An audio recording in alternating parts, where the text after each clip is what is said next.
Hello, everybody. Welcome to the Red Pill Nation Hangout. Hopefully, I'm sounding a lot better now. I had an issue with my mic, and then my mic wouldn't unmute. But welcome to Red Pill Nation Hangout number 460. I am your host, Naroki5. Rearson cannot make it tonight. Roger is currently out having a cigarette, so we will skip for the intros for when Roger gets back in. For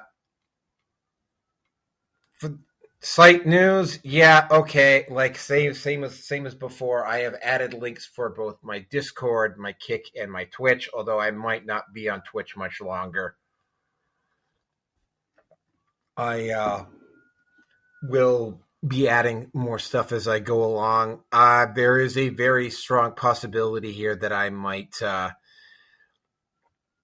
be restarting the Naroki 5 live stream here at some point very soon if I can find the time, because boy, do I have a lot to talk about there. And I do mean I have a lot to talk about there. The whole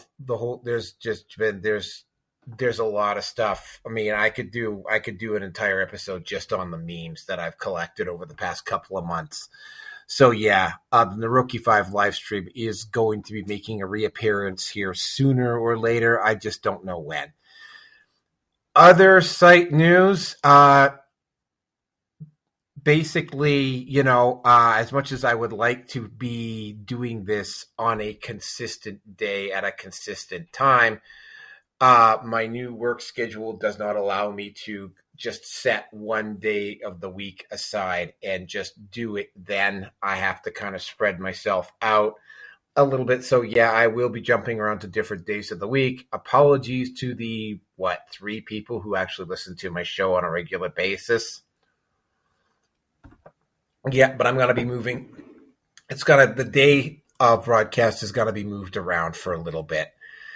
Really, that's pretty much about it for now. Yeah, new job. There also tonight, unfortunately, I totally forgot to download videos. So it's going to be just a straight up slideshow tonight. There's not going to be any videos on this one. C'est la vie. I would have liked to have done some stuff, but, time just didn't allow it. But yeah, that is pretty much it. Let me just see if... hey, Roger, introduce yourself. Hold on a minute. All right. I am back. Can you hear me? Yeah, I can hear you just fine. Yep. All right. Hello, everybody. I am Roger Hanson here with Naroki 5 on the Red Pill Nation Hangout. Okay, so tonight's topics, and there is actually topic number 1, and this is just kind of the way they happen this week, so it's not necessarily in super order here. But topic number 1, serious push by some members of the Hollywood community to move production to Texas. That should really not come as any surprise to anybody who's familiar with what's going on in Hollywood right now. Then we got a rather large Charlie Kirk segment. That might go on for a while, or it might not. But yeah, that one might go on for a while. Charlie Kirk segment. Memorial service happens with huge support. However, Hollywood and online celebrities start feeling the heat. Yeah. Leftist attacks start to increase. There's a bunch of them here. And leftist start to actually because the Fox News van in Salt Lake City, the ABC Sacramento, Palestinian shoots up a wedding. The FBI office in Pittsburgh was attacked. No, the Dallas ICE shooting, that will be for 461. More of the same, though. This is also going to be a two-parter. Last week, Trump declared Antifa a terrorist organization. As of what happened tonight, though, and I decided to throw it in for next week, but we will kind of cover it a little bit. The Rose City Antifa in Salem, Oregon, just got hit by federal agents. I believe it was either yesterday or today. So yeah, that's going to be interesting. Topic number 4: Twitch CEO being called up to about its contact around certain content producers. This is probably specifically about Hasanabi. Topic number 5: Jimmy Kimmel canceled after Charlie Kirk content. I wanted to put that in with the Charlie Kirk, but that's of all the issues that were tied into Kirk, this one was the biggest. And topic number 6: Trump delivers ultimatum to NATO members over Russia. Again, not that big of a surprise on that one. Okay. So, without any further ado, I'm just going to, because we're going to be talking about, and I have it on the slate for next week, but, 461 is probably going to be done tomorrow, folks. Just an FYI on that. But the one of the topics we're going to be talking about next week or on the next show is going to be the fact. Oh, and by the way, the Canadian Prime Minister was sitting in the crowd when Keir Starmer announced this. Keir Starmer publicly announced that in order to deal with the quote-unquote immigrant problem, that they are going to institute a digital ID. Among the things you will not be able to do with said digital ID, if you don't have a digital ID, you will not be able to hold down a job. Period. End of story. Don't know really what to say about that, except fuck you, Keir. But I mean, it was like I was sitting there when I was listening to this, and I was thinking about it this afternoon, and everybody has got a line in the sand that they're going to draw. And I'm going to get in a little bit more into this on tomorrow's show, probably. But my line in the sand is being forced to get a digital ID just so that I can work. Like, that's the line I draw. That's the line where I decide I'm leaving Canada. Now, leaving Canada might not be such an issue if Alberta separates, but that's neither here nor there. Bottom line is that that's my line in the sand, right? That's my point where I just go, yep, that's it. I'm done. I'm leaving. And I will get more into that on the show tomorrow. It will probably be tomorrow. But anyway, if Roger Hansen wants to make a little quick comment about that before we actually get into the actual show itself, have at her, Roger. Well, for me, when I hear about that, I'm one of those guys who I just think it's important to say, yeah, I've been telling people this for quite a long time now. You think that because you're freaking wanting to get rid of these quote unquote immigration problems that you're taking care of the problem, but in reality the government's screwing you. They're going to give you an ID that prevents you from working if you don't have this form of ID. And it's just like with these platforms wanting, some of them even want fingerprints, but they want facial recognition for verification and stuff like that. These people are out to get your data. That's all it's about. They want more and more control, and that's what it comes down to. It's so much into wanting your data that they don't even care who the phone belongs to, as long as it is a phone that can give your facial recognition, because they want to tap into that phone, no matter who it belongs to, so they can pull data from it. So that's basically all I got on the topic. Good for you guys. Yeah. I mean, well, it's Britain for now, and like I say, I will get more into that when on tomorrow's show. But that is my line in the sand. Like, if the Prime Minister of Canada tries to introduce something like that here, I'm heading for the exit. I'm out. That's my lie. That's like, boom. That's it. I start looking about going. I literally might even declare asylum as a conscientious objector. If Alberta is no, I mean, yeah. Again, I won't get too much into it, but I mean, yeah, that is actually my line in the sand. So without any further ado, let's just get right into this, because topic number one, and this is probably not that big of a surprise for people who have some type of familiarity with Hollywood. Hollywood has been on the losing side of a lot of the cultural arguments in the past few years. The reaction of celebrities, for instance, to Charlie Kirk, which we will be covering topic number two, was with some of them was just outright disgusting and awful in absolutely no sense or meaning of the word. So this is kind of hard to tell, but what ended up happening is that at one point, San Antonio, Texas was actually supposed to be like the Hollywood. Hollywood didn't end up becoming Hollywood because there was a number of reasons, but Texas was originally supposed to be where the Hollywood productions were going to be moved to. What ended up happening, though, is that they ended up moving out to L.A.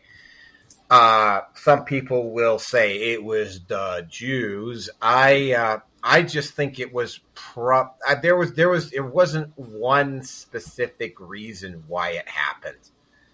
But what's going on at this point, though, is the fact that Hollywood, and this, for instance, the very meme that I'm showing, that very photo that I'm showing you on my live stream right now. I remember watching Jimmy Kimmel at the Man Show when it was out back in the early 2000s, and Jimmy Kimmel suddenly pretending to be all virtuous and defending women 15 years later, and just assuming that people were going to forget. And again, we will be covering Jimmy Kimmel later on here, but this is a perfect example of what I was talking about, though, right? And again, we'll get more into this.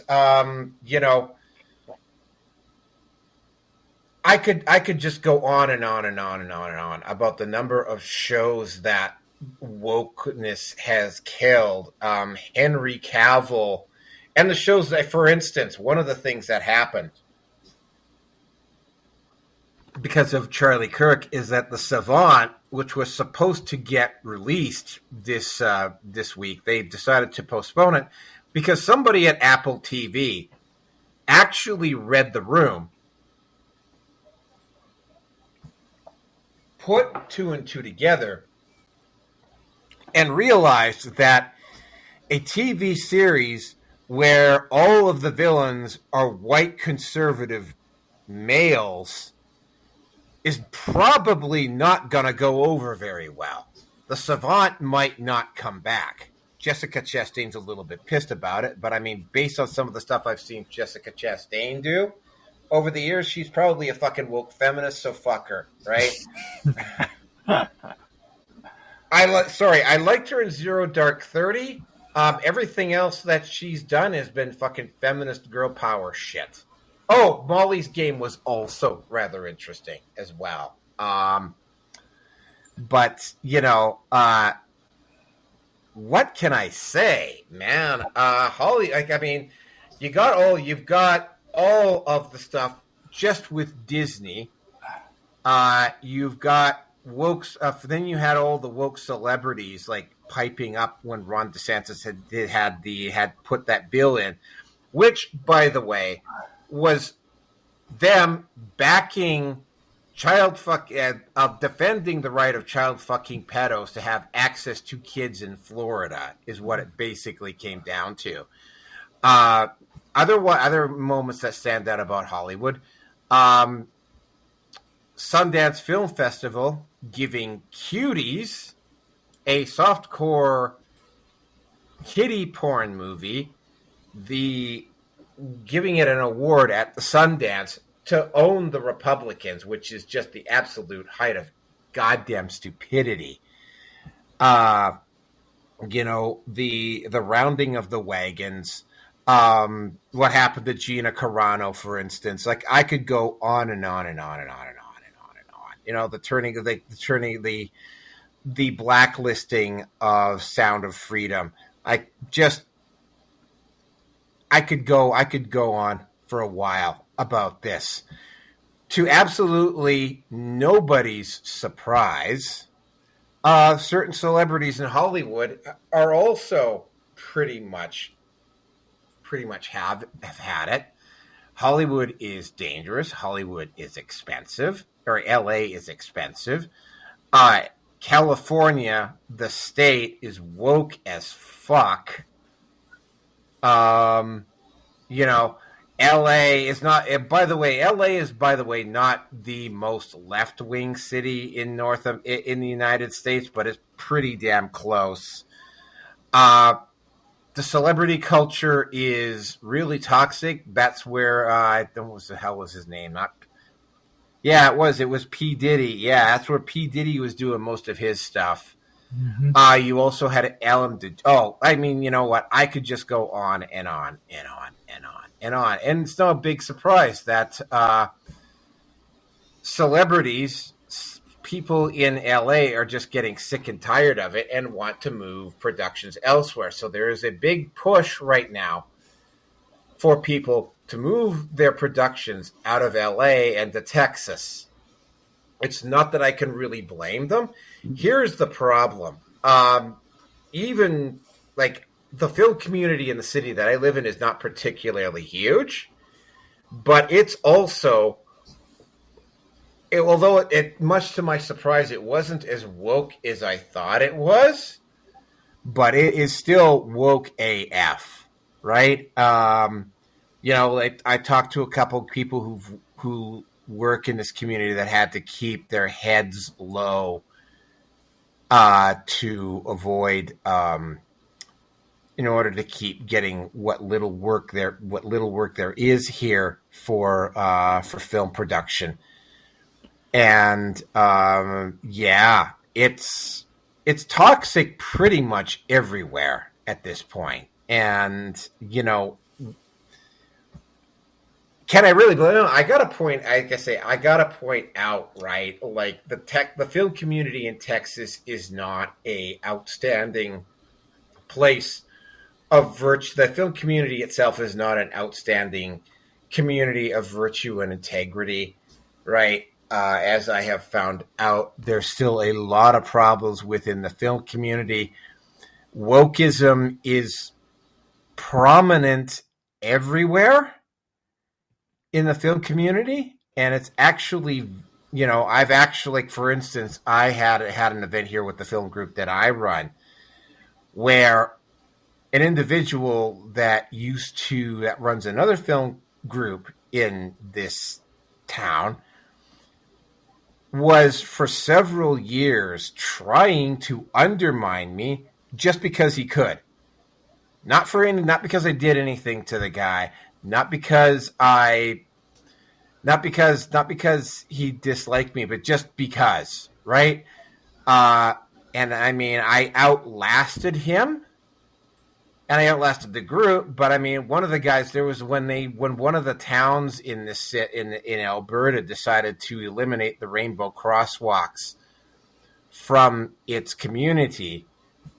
This individual decided that he was going to put up an announcement on his board saying that we should ban artists from this town from participating in the Edmonton arts community.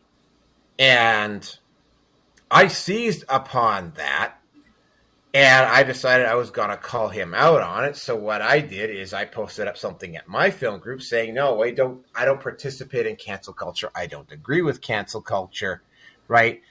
All voices are welcome here, period, end of story. Now, you would have thought that would have ended things. It didn't. It sparked an outrage and an uproar of not epic proportions, but bad enough, right? I had several people yell and scream at me. I had one person quit in anger. And what really stood out for me, though, is somebody in the group invited in, because you can't post up at this film group that I run unless you're allowed to, right? You have to be a member of the group to do it, right? And somebody who was on that thread, who was arguing with me, invited this person in who started yelling and screaming and swearing at me. And it was like, okay, well, it's my group. I run it. I know exactly who's in it and I know what the rules are. So the only way this could have happened is that one of the people I was arguing with decided to invite this person in to do it. So I had to go around, and it's the first time ever that I have had to remove people from the film group that I run for political reasons.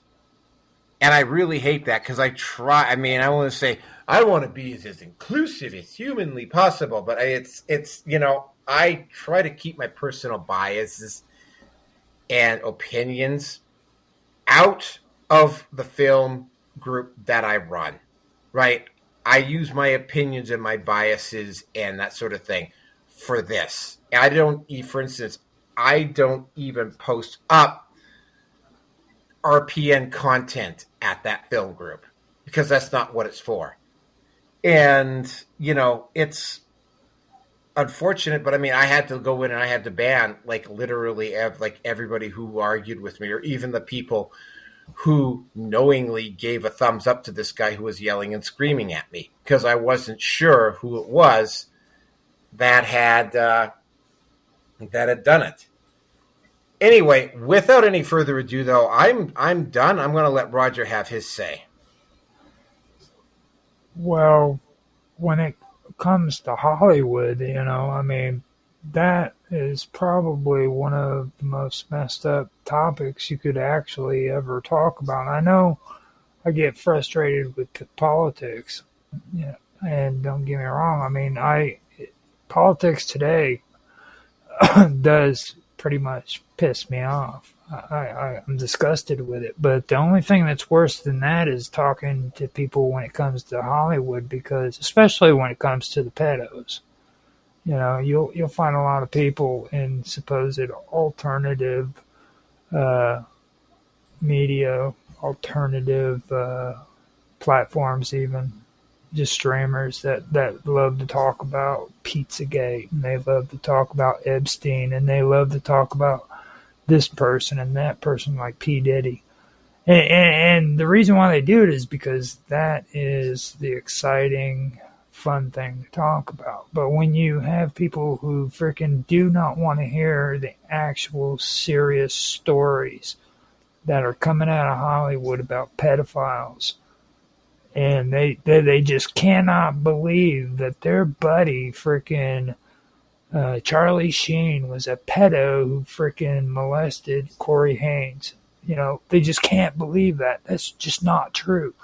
I just had to go over that on a show just recently, where a person who talks all of this stuff just could not believe it.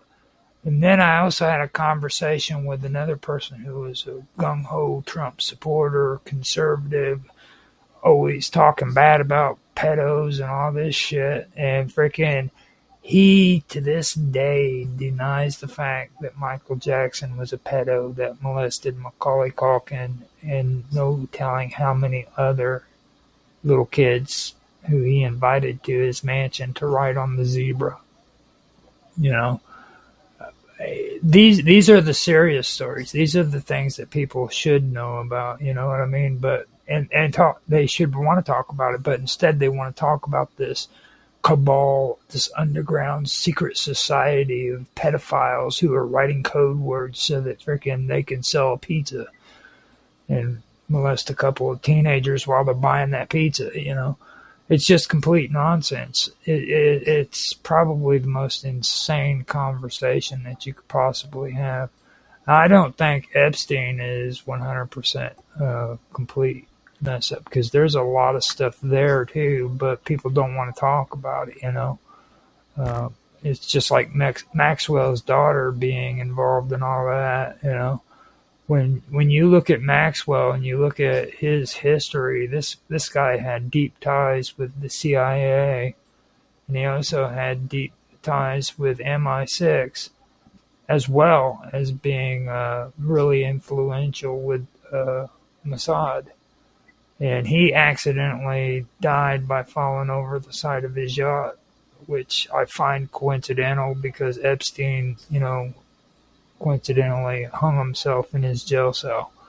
So you start learning about that, and then you start finding out about him getting involved with these universities when it came to research, on scientific research and stuff. And he was really obsessed with learning about how to dominate people who had insecurities and were very submissive. He was really obsessed with scientific research, which had to do with submissive behaviors. I found that pretty interesting. So those are the things that I found out just from Epstein, and those are things that don't get talked about. You never hear about that, So that's the kind of stuff that I think of, and I'm not quite sure, but I think they changed their mind on doing the Hollywood thing in Texas because of a disaster that happened there on the Gulf of Mexico way back when. I'm not sure, so don't quote me on that, but I think that might have been the reasoning for that. I can check out later, though, what it was about. Yeah, well, around Pizzagate, there's definitely, again, there's the mainstream media narrative, and then there's all of the stuff linked to Podesta and the rather suspicious behavior of that one guy who stormed in and shot a bullet in that place, and how that dude just disappeared. And all of the weird little, just a few too many coincidences for it to not be a conspiracy theory. And again, if it was just Pizza, and we're probably getting off on a bit of a tangent here, but if it was just Pizzagate, that would be one thing. But I mean, you just keep digging and unearthing this stuff. And again, right, I mean, occasionally I will get asked about this. It's like, why are you so obsessed about pedophiles? It's like, well, you know what, dude? I have a character that I'm writing in a book right now. And at one point, right, he's in a coven of vampires, and he is listed there as a vampire hunter, even though he does not go out of his way to hunt vampires. And his response to this one female vampire who asks him this question is like, well, why do you hunt us? It's like, I don't hunt you.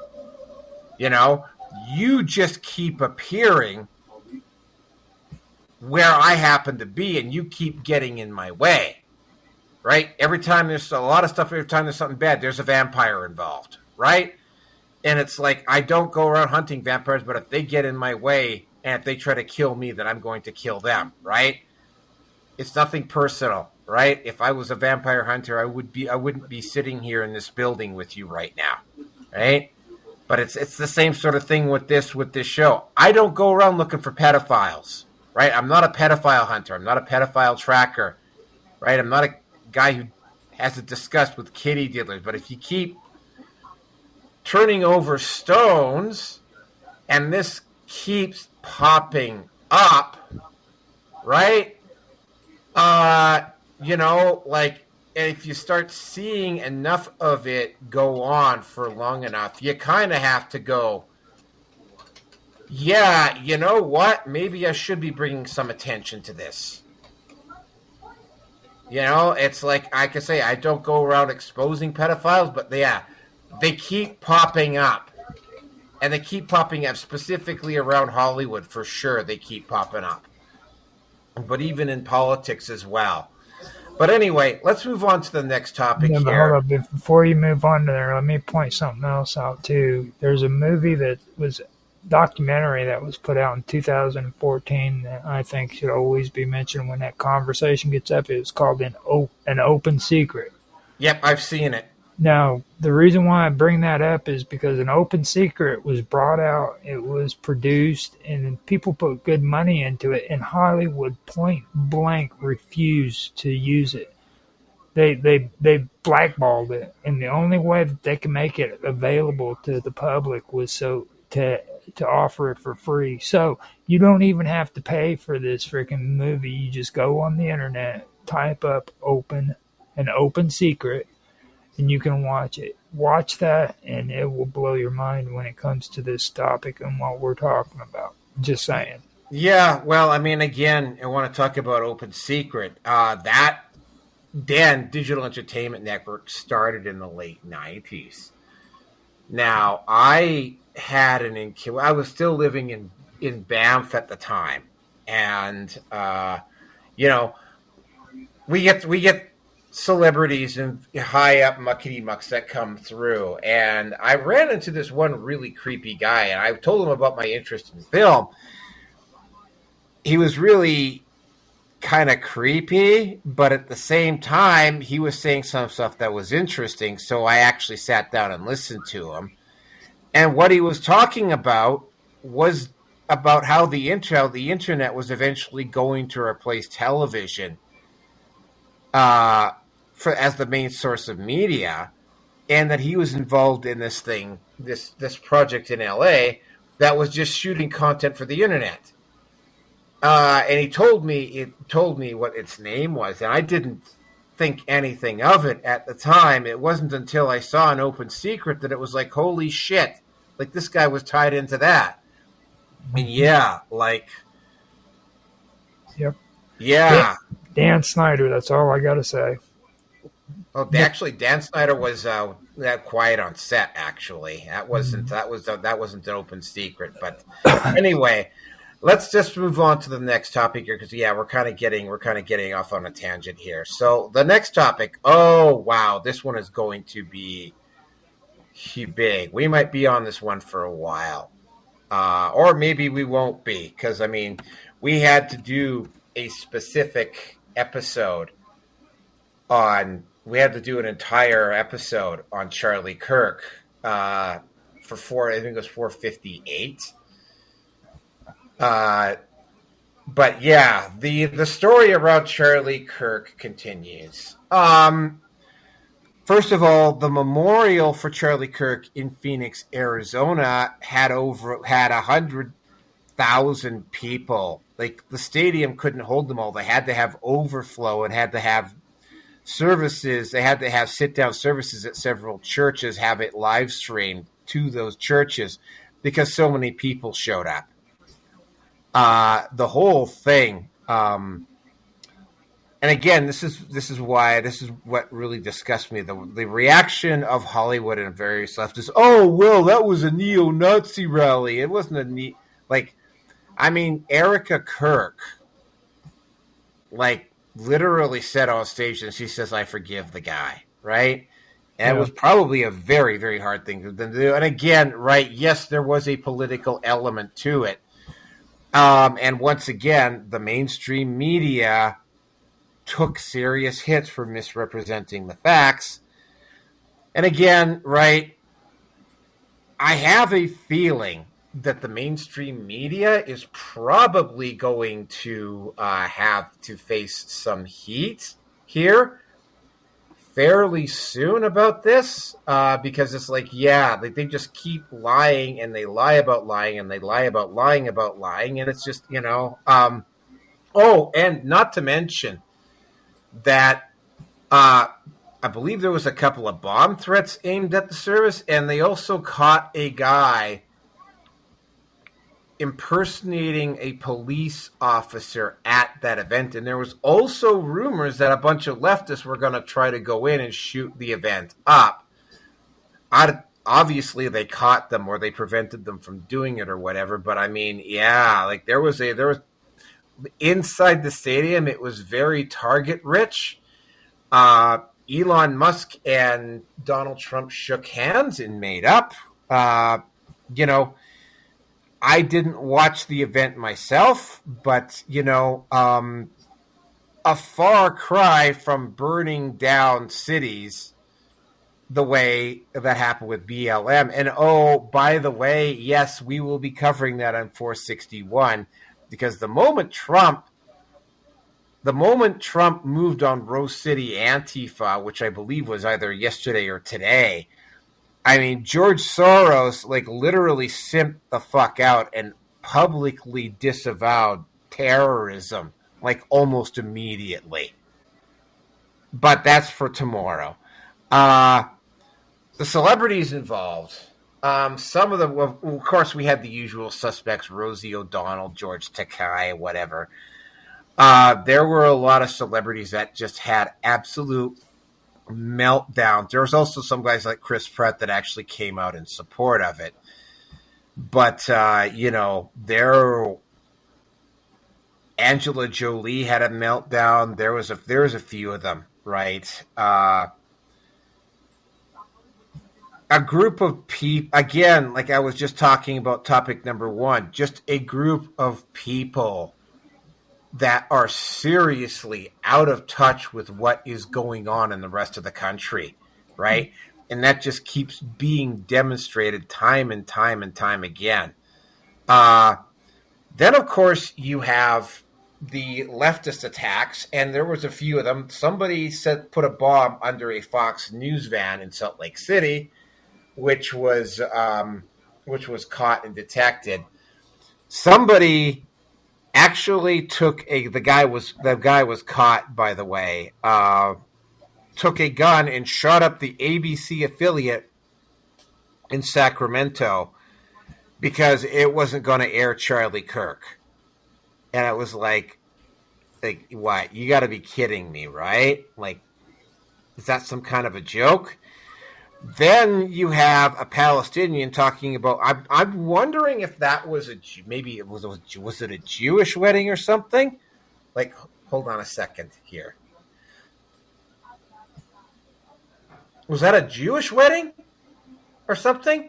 Why would he do that? Right? It's that didn't make any sense. But yeah, that happened.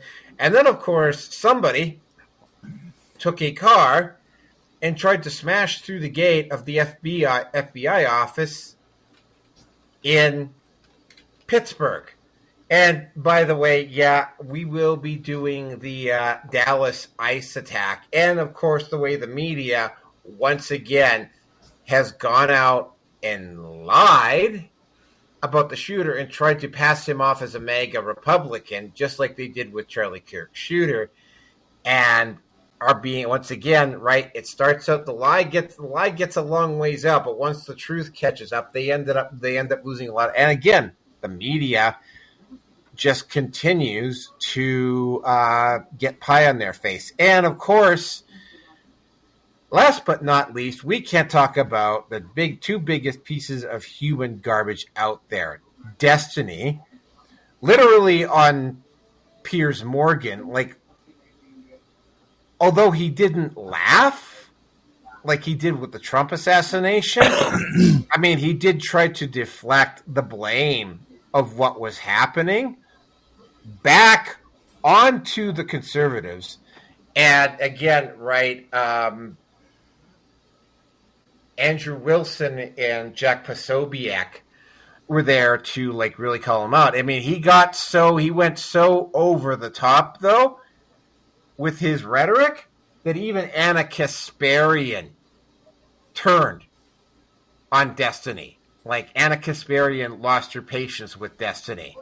And they're technically on the same side of this. Now, Hasan Piker, on the other hand, when we get to the Twitch CEO being called in to testify at Congress, Hasanabi has been low-key encouraging Palestinian terrorists for the last year or so. Hasanabi, by the way, talks a good game about being a socialist, but he makes a lot of money each year. He lives in a mansion in Los Angeles, and he's always dressed up in fashionable clothes. So I mean, it's like he's the absolute. By the way, he's also Cenk Uyghur's nephew, but I mean, he's the absolute epitome of hypocrisy. And while he's not as unironically dense as Destiny, Hasan, in the current environment, he's going. Both him and Destiny has, by the way, been demonetized on YouTube. Hasan Piker was demonetized on Twitch, but neither one of them got taken down, were removed. I suspect that YouTube and particular Twitch are going to have to do a little bit of explaining on that. Just saying, just saying. But yeah, that's good. That's a very interesting trend of his, and that's what's happened around Charlie Kirk in the last week. And I'm going to turn it over to Roger. That's quite a bit to take in, to be honest. I tried to look around to find out what that attack was, and I guess the only thing I could come up with was a Jerusalem shooting, which killed six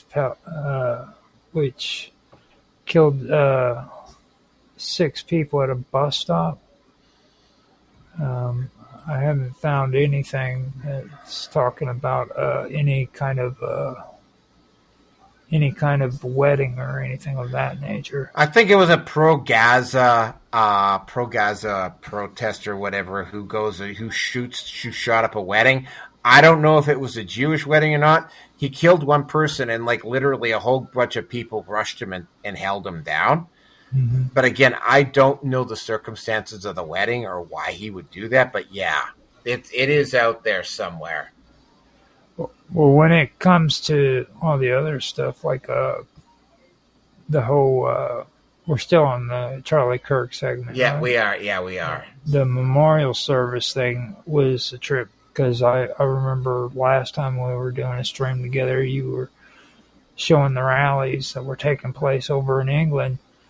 And I even mentioned that on Nancy's show, too, because, I mean, I know that doesn't sound weird to you guys. And it doesn't. But, there's just something weird about that. The fact that, the rally was about immigration. And, I mean, it wasn't like random amounts of people just here and there doing memorials. There were memorials all over that rally for freaking Charlie Kirk. And then worldwide too, I just, that is just weird to me, and that really stuck out when I watched that, or when we talked about that the last time, trying to figure out the best way of saying it, but, that's something, that really did stick to me. Now, the attacks on Fox News, with their van, and the Sacramento attack on ABC, and especially the FBI office attacked. That right there, for me, it just goes back to what I've been saying about escalating. And I don't blame it on one side or the other. I think that it's both. In my country, the thing that I'm finding really bad is the fact that, like I said, we're a constitutional government. That's what we were founded on. We're classic liberalism. If you don't know what the difference is between liberalism today and liberalism originally was, go and read John Locke, and you'll find out about what that's all about. But classic liberalism was founded on constitutional government, or constitutional government is founded on classic liberalism, is the way I should say it. And at some point, maybe during the early 1900s, our country was invaded by nationalists and socialists. So now we have this, and I always want to say this because I honestly feel that it's true. There's a secret war going on that people, the general public, aren't aware of. The secret war consists of nationalist movements and socialist movements, and both of them are freaking extremist. They're very, very extreme ideologies that have created death and destruction from the late 1800s all the way up to now. Not little amounts of people have died. Huge amounts of people have died because of these two ideologies. And in this country, at one point or another, we were invaded by these two political groups, and we went from being a constitutional government that believed in classic liberalism to a national slash socialist government. I was actually thinking at one point of becoming a libertarian, and I kept hearing all of these libertarians on their Facebook group talk about socialist policies and about the economy, and I'm like, I was just curious. I'm like, what do you guys think about socialism? And their best response is, it works. Well, I bitch about it. It works. Just, like no big deal. It's like freaking, it's okay, And this was back before Trump was in office. And now Trump finally in this term is starting to tout about freaking socialism and how it's becoming a problem. But the thing of it is he's part of a national movement. So, you've got one extreme or another. And these people think they have to pick between them, and you don't have to pick between them. I choose to be an independent voter who doesn't follow the nationalist movement or the socialist movement. I actually don't agree with either of them. So you have a choice. If you want to be a part of the escalation and get on the internet and talk hate mongering rhetoric, then go ahead and be a part of that. Or you can actually be on here and you can talk about constructive things that can freaking help. And I find that whenever I start talking about political history and the Constitution and the law and the way it's supposed to be and not the way it is right now. Because right now, everything's a mess. People don't know their head from a hole in the ground. So the best thing I can say to people is read, find out what is freaking true and what is not, and know your history, know your facts. And when you have a conversation with somebody, don't get into conversations with people who want to freaking fight and argue and bitch, and that's all they want to do. If they can't come up with an intelligent conversation about political issues, don't even waste your time with them. Because those are the ones that are freaking going to eventually go out and shoot somebody because they're freaking crazy. That kid that supposedly shot freaking Kirk was a freaking part of the furries on the internet. That means he would get on the internet dressed up as a furry freaking character and go into chats and have conversations and play role-playing games. That's pretty crazy. So I'll leave it at that. Yeah, the furry community seems to be full of a lot of very, very unstable people.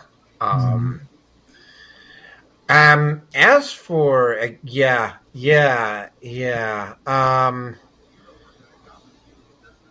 you've got the two. You've got the two factions here. On the one side, you've got Pax Americana, and that's the wing of the bird that Trump is involved with. And then, of course, on the other wing, you've got the globalists, and neither one of them. I mean, if I had to pick between the two, and I would rather not, I would probably go with Pax Americana, because at least Pax Americana, they will leave you alone as long as you're not interfering with their business interests. But I mean, that's really about the only. I mean, I would prefer not to have to pick between either of those two, because to quote Sam Tripoli, that's the ceremonial changing of crime families is basically what's going on there.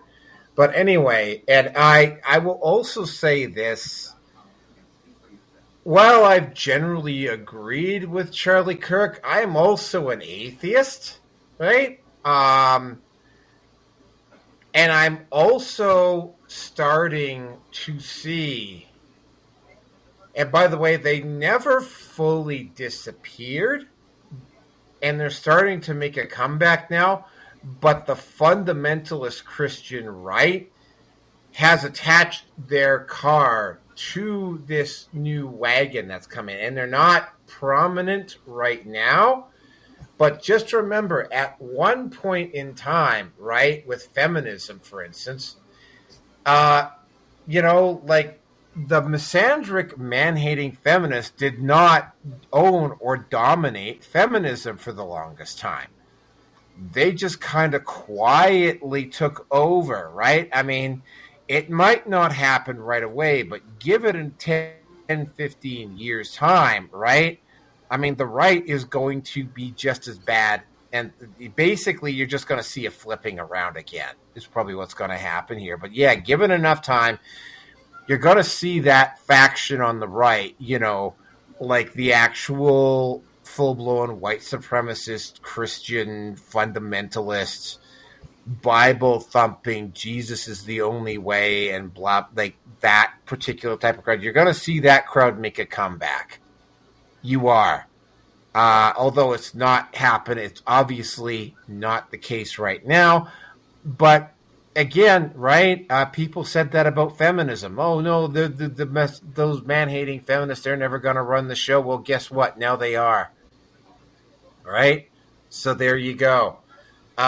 Anyway, unless anybody else says, it's just me and you. Roger has anything else to say, we're going to move on to the next topic here. So, the next topic. Oh, look at that. We were just talking about him too. But I mean, I get that Roger's got a couple of axes to grind with Donald Trump. Mm-hmm. I Yeah. I have to agree with Trump on this one. Antifa absolutely needed to be declared as a terrorist organization.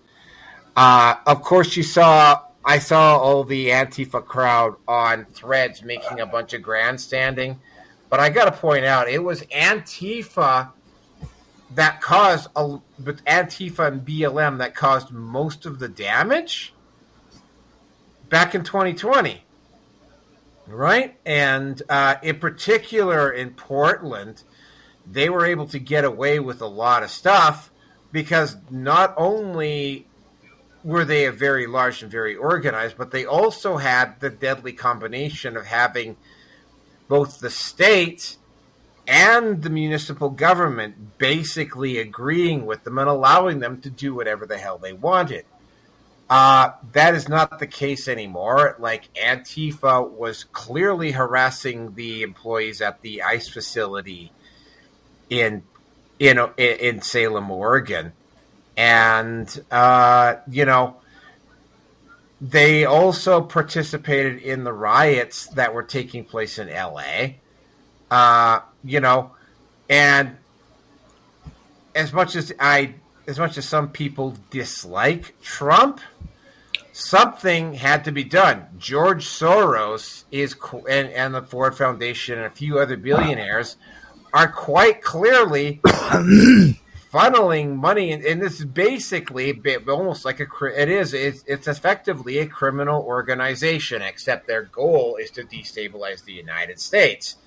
And something had to be done. And the easiest, most obvious target, obviously, was Rose City Antifa, because they were the largest and most organized Antifa group in North America. Yeah, probably in North America. And so they went and hit them today. But I'm seeing a lot of stunning and brave Antifa protesters making a bunch of big, huge, grandstanding statements on Threads. And I don't know about Blue Sky because I never use Blue Sky, and I will never use Blue Sky. But there was. This is long overdue. Whenever I see somebody from Antifa posting up, I just post back to them. I say, "Yeah, you assholes, the fucking party's over," right? Like, the state doesn't have your fucking back anymore. I'm surprised the Proud Boys haven't come back yet. They might. But I mean, it's like, the state no longer has their back. Public opinion no longer has their back. You're not going to have Jerry Nadler and Democrats in Congress that are going to be stupid enough to deny that Antifa doesn't exist when they quite clearly do. Like, that's not gonna go over very well with them. So yeah, if there is a group that absolutely needed to be dealt with in North America, it was Antifa. Again, they are not nearly so active in Canada as they are in the US. But again, right, they were getting propped up and astroturfed by George Soros. And the moment Trump moved on, I believe it was Rose City Antifa in Oregon, right? First thing that George Soros apparently did, and I haven't, like I say, I can't confirm. I've just heard this from one source, so it's not actual solid confirmed news yet. But George Soros immediately disavowed international terrorism the moment the moment the FBI did that. So yeah, I think George Soros knows that the jig is up again, right? If you're going to try to work to destabilize a country, going after Antifa, going after the United States works what might have worked okay if Biden or Kamala Harris had stayed in power, but it's not Biden or Kamala Harris, it's Trump. And yeah, I hate to say, but I hate to give news to any of the leftists out there that are listening to the show, but I think Trump is done fucking around. Antifa, your new logo is FAFO. Fuck around, find out. And I think it's about time that they found out. That's just me. And with that, I'm going to turn it over to Roger. Well, I mean, first I want to say, hate is a pretty powerful word. When it comes to Trump, I don't hate Trump. I just pay attention to the things that have been taking place. And I actually started out having hope in Trump. I actually voted for Trump. If you'd remember, I voted for Trump because of the way he was being treated before he became president, and the fact that these people on the left were freaking going after him like a witch hunt, and the things they were doing in court and things of that nature. I did have my issues with Trump in the past over other things besides what he's been doing recently, but that wasn't even close to the stuff that's going on now, and I ended up not voting for him the first time for a lot of reasons. Back whenever I voted for him when he got into office, but after freaking not when he got, I didn't vote for him when he got into office, but afterwards, whenever he was trying to run again, he was running against Biden, and I remember voting for him then because I didn't want Biden to get in office, but he ended up getting into office. And then this time I voted for him again because of the stuff that was happening. So I actually did, I did freaking support him to a certain degree. But the thing of it is like when he got into office and the things that he was doing with Elon Musk, that was a big deal. You know what I mean? Whenever they were going in, they were doing audits of the government. That was a big deal. And when they had a falling out, I'm not saying I'm an Elon Musk fan. I'm just saying that freaking he did an about turn right before that happened because he started freaking getting into wanting to do this whole immigration thing. And he took all that money that was freaking pulled out of all of these agencies like U.S. Aid, and he funneled it right back into the government so that he could freaking finance this immigration. So he turns around and he takes all of that wasted money that was being freaking used by the Democrats and he funnels it back into the government so that he can expand it and create freaking a bigger freaking immigration policy. Okay? So he went and he just transferred big government from one area to another area, and by the time he did that, the funds were worthless. Now that money would have been more useful if he would have actually taken that money and gave it back to the taxpayers who got ripped off by it. Because then, first of all, he would have redistributed the money a second time, which our money is inflated. They've been pushing out the dollar bill left and right to the point where it's freaking worthless, almost. All right, but if they would have reintroduced it again, it would have built up the dollar a little bit, and people who are hard-earning, tax-paying citizens would have actually had a little bit of money in their pocket that they could spend, which would stimulate the freaking economy, you know. But no, we can't do that. We got to take all that money and we got to put it right back into a freaking government program so that we can freaking push an agenda that freaking doesn't benefit freaking American citizens whatsoever. I don't care what anybody says. It just doesn't. Okay? I don't support Homeland Security. Never did support Homeland Security. They used the Patriot Act.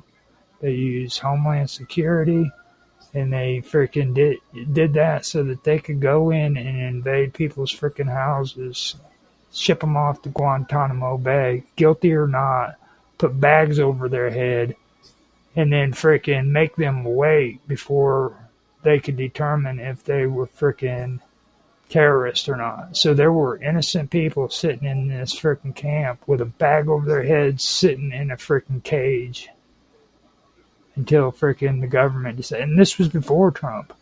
And then what does he do? He turns around, he's going to open up Guantanamo Bay and freaking send these people there. Oh, they're hardcore criminals. Whatever, dude. That place should have never freaking existed after the shit we learned from them. After we learned what was going on in Guantanamo Bay, it should have been shut down. Okay, for good. But it wasn't. And this is the kind of stuff these people are wanting to get into. You know what I mean? They're wanting to get into this. These are nationalist movements. These aren't freaking anything other than being an ethno-nationalist.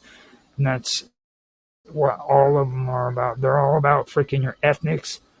They're all about your gender. They're all about freaking this and that. Everybody's always talking about Israel, okay? Israel is, yes, an ethno-nationalist government. So's all the freaking governments that are the Palestinians. South Africa was an ethno-nationalist government, you know? You hear about balkanization and stuff that took place there that led up to World War I and World War II, all ethno-nationalist governments, you know. This is the stuff that freaking I know and I see when I watch the news. It turns my stomach because it's right there in my face, you know, and when you try to have a conversation with people about this stuff, they have absolutely no clue what you're talking about, or they just don't want to hear it because they've got their own narratives. Oh, I'm a good Republican. I'm going to listen to what the Republicans say. No, that's not the way it works for me, and I'll never be that person.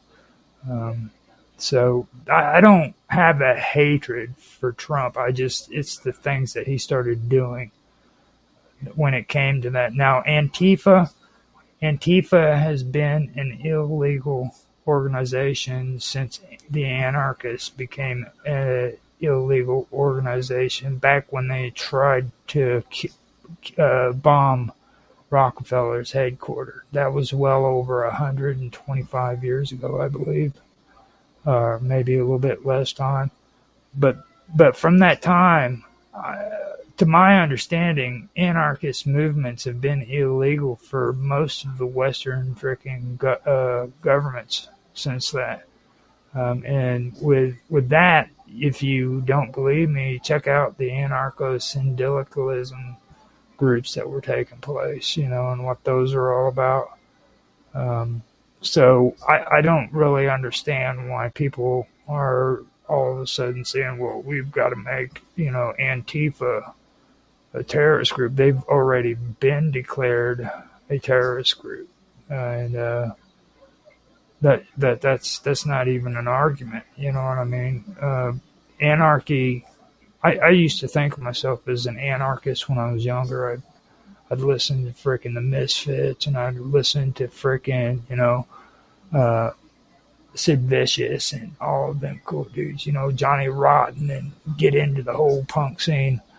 But that's not what it's about. It's far from that. It's not about punk music or anything like that. That's not being an anarchist. And just because they put the anarchist sign up on the walls and stuff doesn't mean that they're anarchists.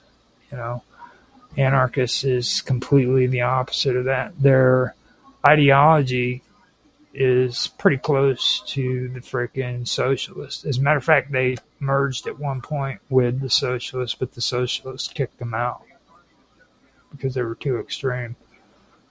So that's something that people need to find out, what these people are, before they start calling themselves anarchists, because you don't want to be an anarchist in real life. So that's what I learned from years of growing up and figuring out what it is. And yeah, they've been illegal for at least 100 years now. So I don't see the point of making that even an issue. He should have gone after him the first chance that he got. As a matter of fact, whenever he was getting his inauguration and all these Antifa members were in Washington burning frickin' the neighborhoods and shit and causing campfires and beating up conservatives in the street, that's when he should have been arresting him. You know what I mean? Because it's illegal for you to be an anarchist movement in the United States. I don't know why that changed and why people stopped enforcing that law, but Antifa is a disgrace to freaking the American government and any government that allows it in the Western civilized world. That includes England, France, freaking Canada, Germany. All of us were all part of Western society. So it's just a thought. I'm going to shut up now. Yeah, Roger, be quiet. Even though you're on the show where you're supposed to talk. Well, I know you were falling asleep because I could hear you snoring in the background. So I had to stop. Yeah. That was getting pretty freaking bad. Like, that dude just kept running his mouth and talking boring shit. Yeah. Anyway, let's move on to the next topic here. The show's going pretty quick tonight, by the way. Might not get a chance to use all my photos again. Okay, this next one, and it does tie into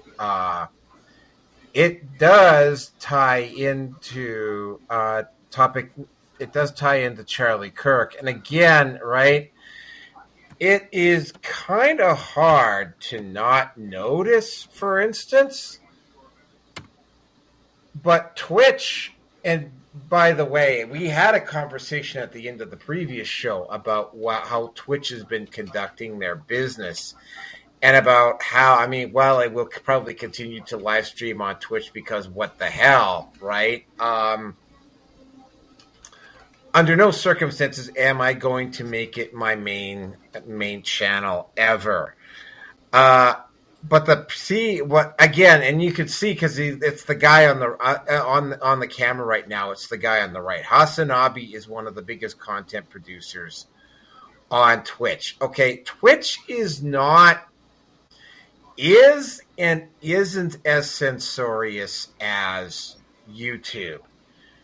Twitch was brought up. It was supposed to be an alternative to YouTube. It didn't end up being that way.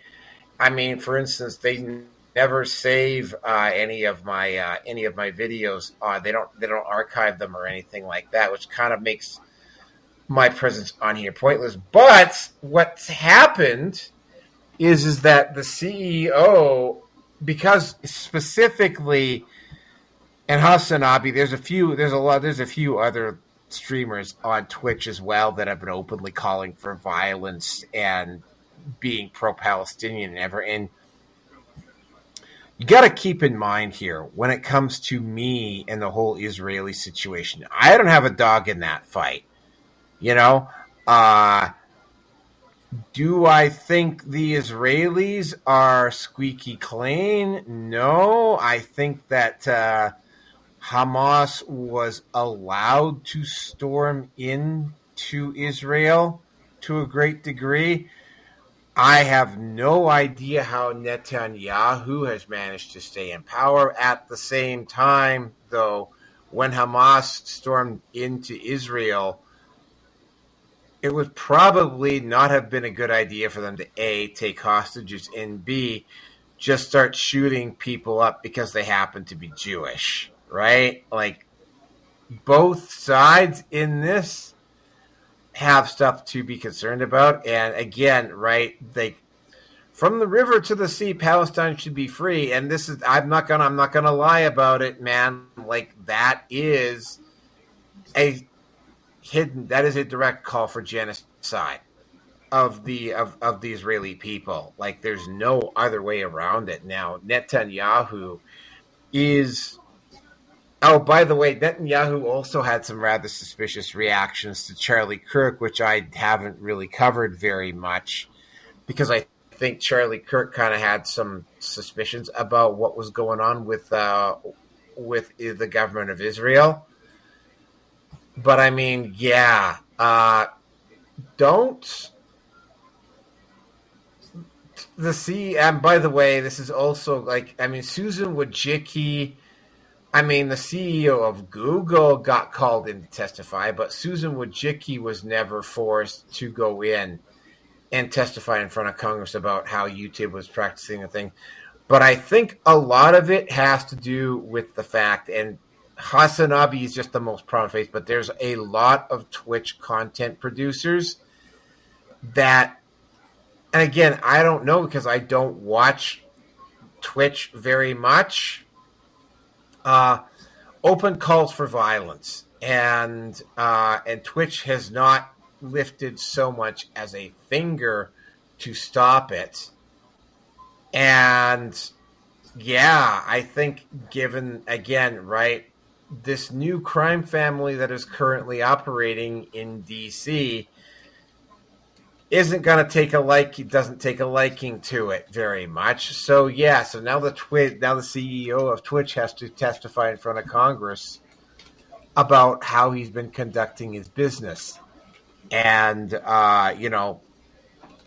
they managed to get, I mean, when this stuff starts, for instance, Jack Dorsey read the room and decided to leave and sell to Elon Musk.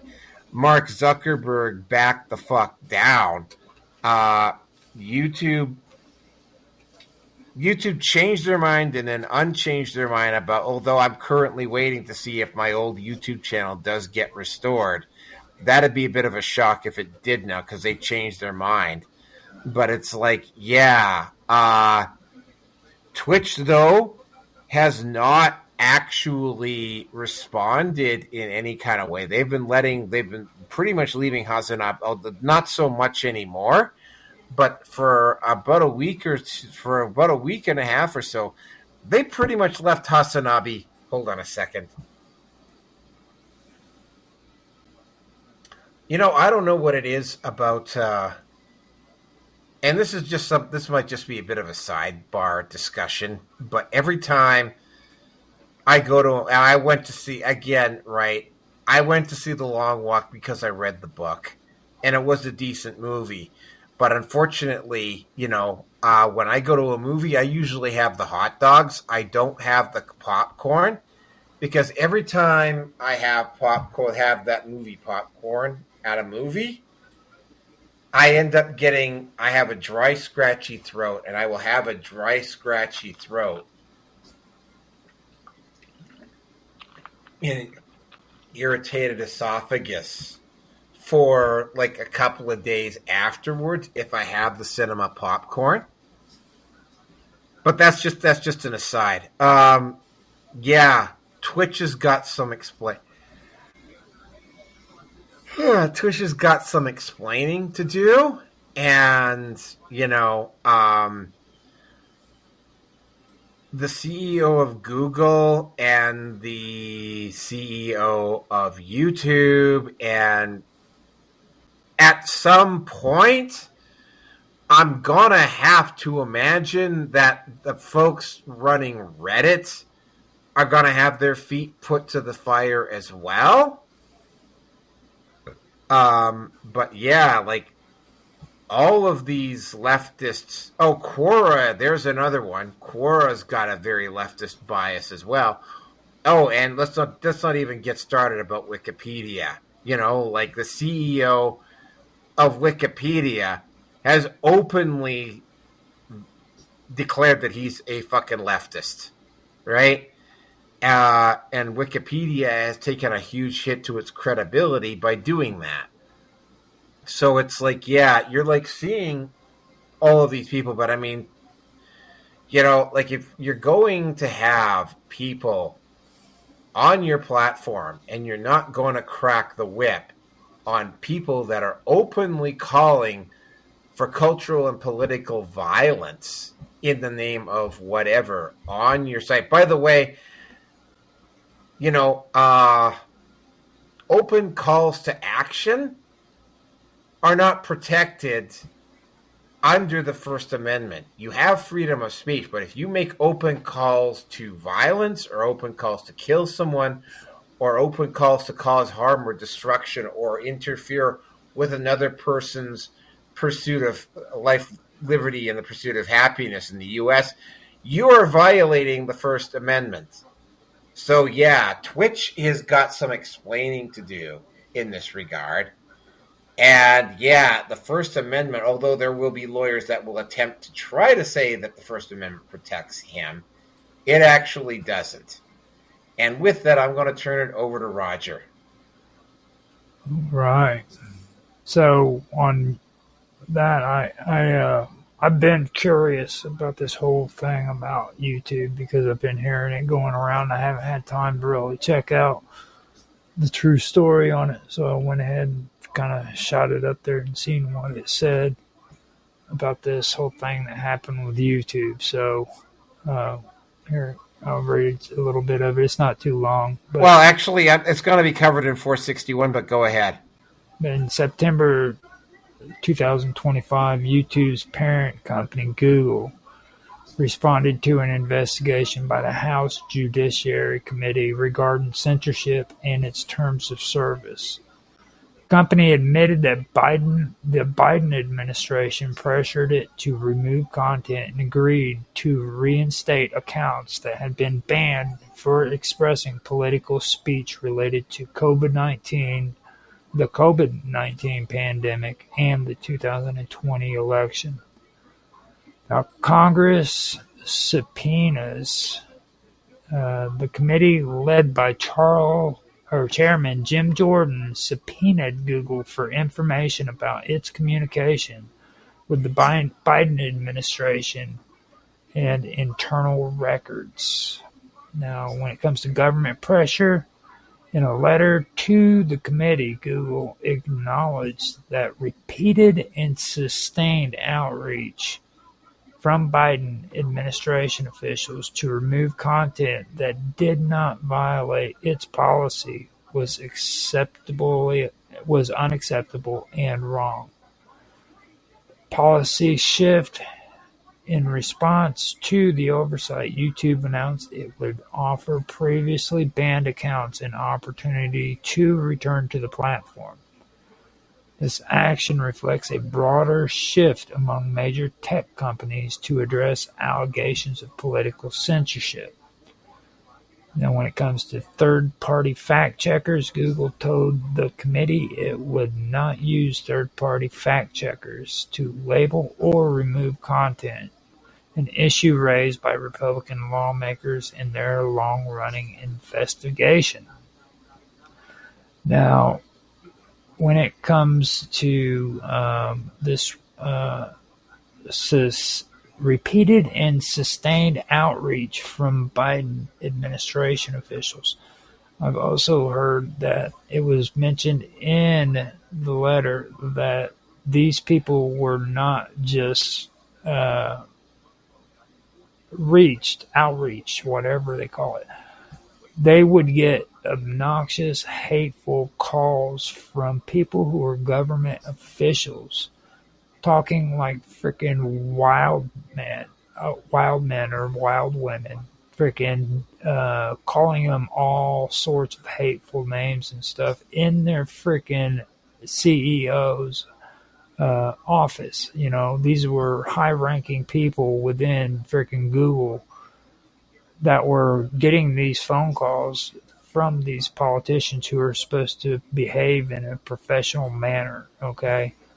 Demanding that they take this account off or that account off and calling them freaking every name known under the book. So, like, I'm not exonerating YouTube because I don't like YouTube one bit, even though I'm still streaming on them and everything. I will call them some low-life piece of shit, okay? Just like I say that about Stripe now after I found out what they've been doing.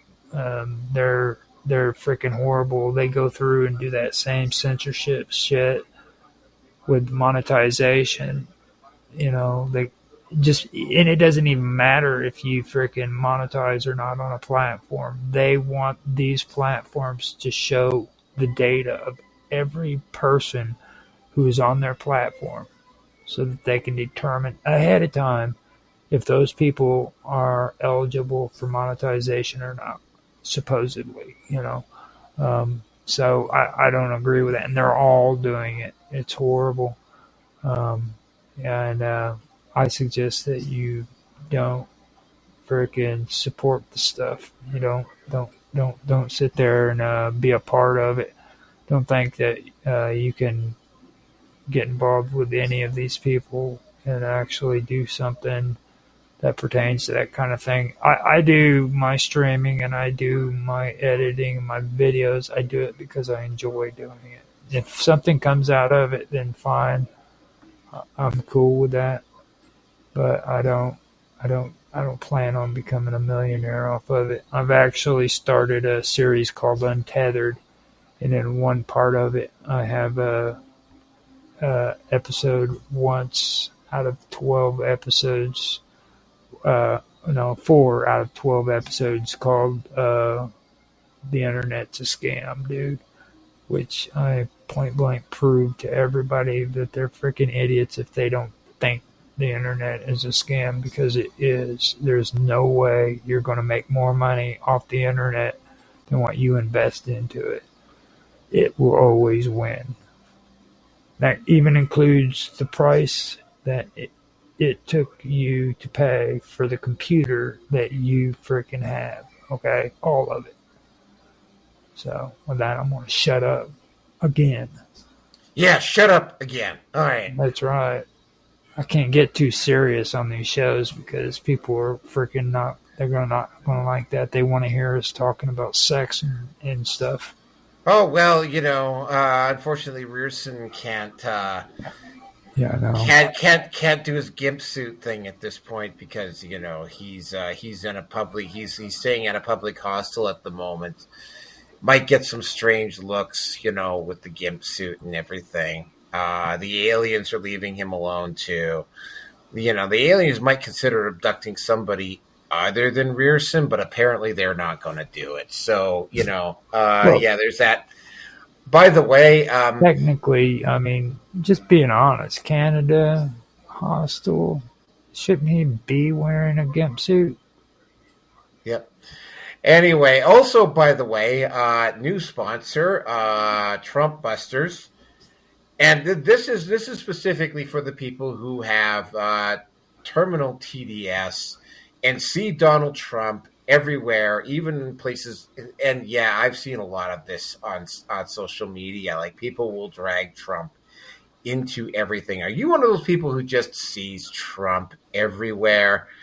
Like, are you one of those people that checks under the bed to see if MAGA is hiding under your bed? Are you somebody who will drag MAGA into a conversation about hot dogs? Yes. Or sex toys? Yes. Are you one of those type of people that will do that? Yes. Well, if you see MAGA everywhere, even in shit that has absolutely nothing to do with MAGA, and you're so paranoid about MAGA that you're checking for MAGA in your closet and under your bed, MAGA busters will go in and they will get out their cyclo packs and they will blast that MAGA out of your house, and they will give you a lifetime supply of Trump and all and Orange Man Bad hand balm so that you can just get it the fuck out of your system, get outside and touch grass. That's right, Trump Busters. Touch ass. Yeah, and don't forget, it's also by the same people who supply you with from Tinfoil Hats R Us. In fact, if you order this service from us using our special code MAGA, you will also get a stylish ceremonial tinfoil hat to save you from the alien abductions that are also taking place, because it means you see MAGA everywhere, then you're probably seeing aliens everywhere too, right? They will provide you with a free tinfoil hat. Thank you very much for telling me your balls. That was very important news. I'm sorry, I meant tingles. It makes my balls tingle. I didn't mean itch. I would never say that in public. All right. So that's right. So yeah, MAGA Busters, get your free complimentary tinfoil R Us hat if you order the MAGA service today. And again, don't forget, we will also throw in the Trump and all TDS drug and the Orange Man Bad hand balm for the people that really want to be delusional about Trump. And with that, we will go on to the next. We'll get into the next segment, which is. Oh, look at that! I was initially going to throw this in under topic 2. Unfortunately, Hollywood and the left just absolutely lost their shit. I got to point out something about Jimmy Kimmel. Jimmy Kimmel is probably the least funny of the 3 late night. I mean, they've been talking. People on the right have been talking about how bad the late night funny guys are for a few years now. Kimmel's ratings have been plummeting. And Kimmel has been warned multiple times to lay off the Trump shit and won't do it. Also, and I'm going to go back to the very first post that I made tonight. I'm just going to briefly put this up. Was hypocritical standing up for women's rights while at the same time being a former host of The Man Show. Now, The Man Show was a little bit lowbrow. It had its funny moments, but it just didn't quite click. right? But yeah, again, they were like, oh, no, it was like, and by the way, it's also now been conclusively shown that the government didn't have a say in it. Again, though, the mainstream media and Hollywood celebrities, particularly Stephen Colbert, accused the Trump administration of taking Jimmy Kimmel off the air. The only problem is that Jimmy Kimmel did this to Jimmy Kimmel. It wasn't anything that the FAA did, the FCC, did to ABC, right? This was a decision done by ABC. The Trump administration did not call ABC and get him removed. Kimmel's ratings have been going into the toilet now for a few years. And anybody who has the wherewithal to pull their head out of their ass and check knew this. Again, right, the mainstream media and the idiots in Hollywood hold on a second. Yeah, God damn it. Remind me never to have that goddamn cinema popcorn ever again, right? Like my throat's been dry and scratchy all goddamn day. You sure that's from popcorn?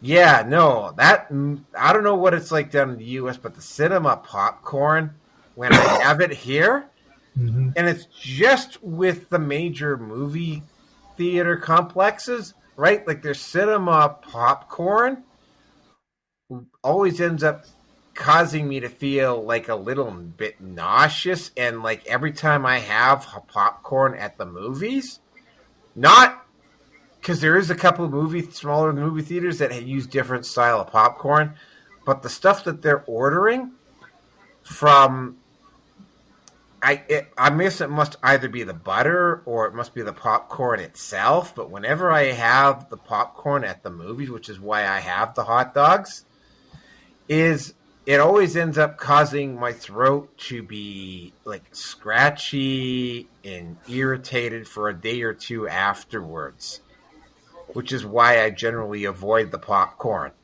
At least here in Canada, anyway. I don't know what it's like down in the U.S. But anyway, getting back to, I mean, again, they lied and they lied and they lied and they lied and they lied, just like they're lying about the ICE shooter, just how they're also lied about Tyler Robinson. And, you know, because of what's going on and because of current circumstances, you know, people are just getting a little bit sick and tired of the lying, right? You know, Kimmel lost his job because his ratings were going down, because his show wasn't funny. None of the late night funny people, except maybe for the guy over at Fox, Greg Kimmel, none of them are very particularly funny. In fact, most of them are actually kind of boring. I can sort of kind of tolerate Greg Kimmel, but he's the only one, right? And again, I don't watch Kimmel very much at all. You know, what do you want me to say? I mean, again, right? We're seeing something, and when we get to the end of the year, right? Like, first of all, at some point, maybe even right now, online advertising revenue is now either equal to or surpassed the ad revenue that you're getting on television. And it is going to absolutely blow past TV revenue next year. Like, it's not even going to be in the same ballpark. So, I mean, you know, media is going to have to do something to change their approach on this, because they just don't have the influence that they used to have, and it's waning really badly. And instead of just like changing how they do their business, they're expecting the government to save their asses. And it's like, well, no, right? I mean, the internet has got some certain advantages.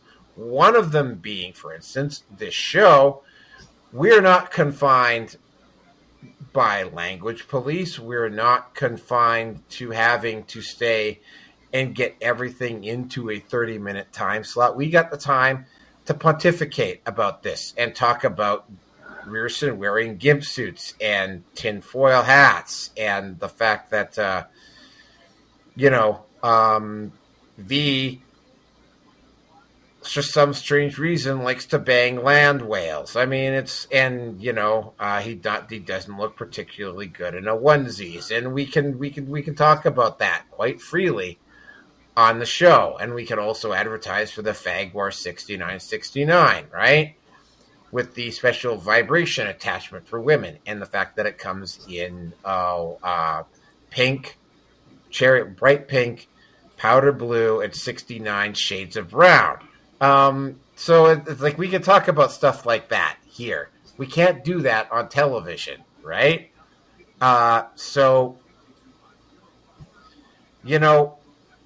It's a dying medium.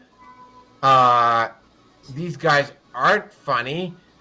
They have stopped being funny for a few years now, and part of it is because it's like, again, right, this act that guy, I think it was Smith Dawes or something like that passed at the end of 2012. I can't remember the specific name of it. I will look that up here in just a second to find out. Oh, the Smith Modernization Act. Yes, that's what it was. That allowed media to propagandize as opposed to actually either entertaining or informing. That's coming back to haunt them because it's like, the networks are taking huge amounts of money from the government to be propaganda tools for the state, as opposed to, say, coming up with really original content. Same thing with a lot of these woke shows, right? There are shows out there, and this is something that specifically occurred with the for instance, the Savant, where somebody actually had the brains to read the room and figured out, it's maybe, and had enough brains to read the room and go, maybe we shouldn't be having a TV series where every single villain is a white conservative male, right? That type of thing. So, anyway,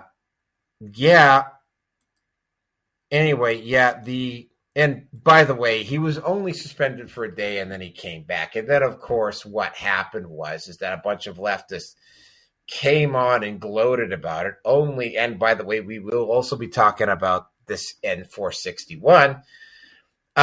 Two of the major affiliates refused to air the show. So he is back, but he's only back to something like 75% of the country because two of the major affiliates, Nexstar and Sinclair Media, decided not to run him anymore. So, damage is done.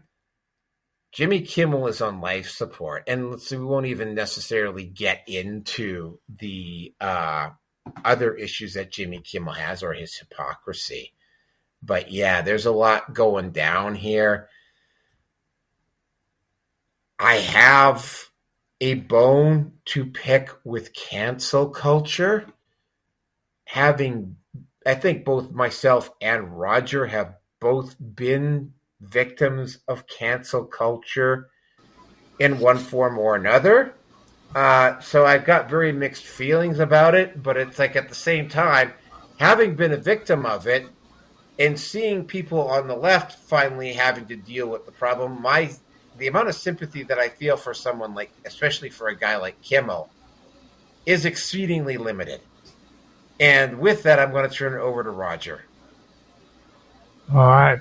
I got bad news for you, but I know you've been working a lot in the last week or so, but they brought Jimmy Kimmel back just here recently. I did say that they brought him back. Okay. Just wanted to double check and point that out. it sucks. That was like really, really good. It was really, really good news when I heard that he was taken off the air. And I agree too when it comes to the man show. This guy was freaking just a straight up freaking a dog when he first started out. He got famous because of the man show.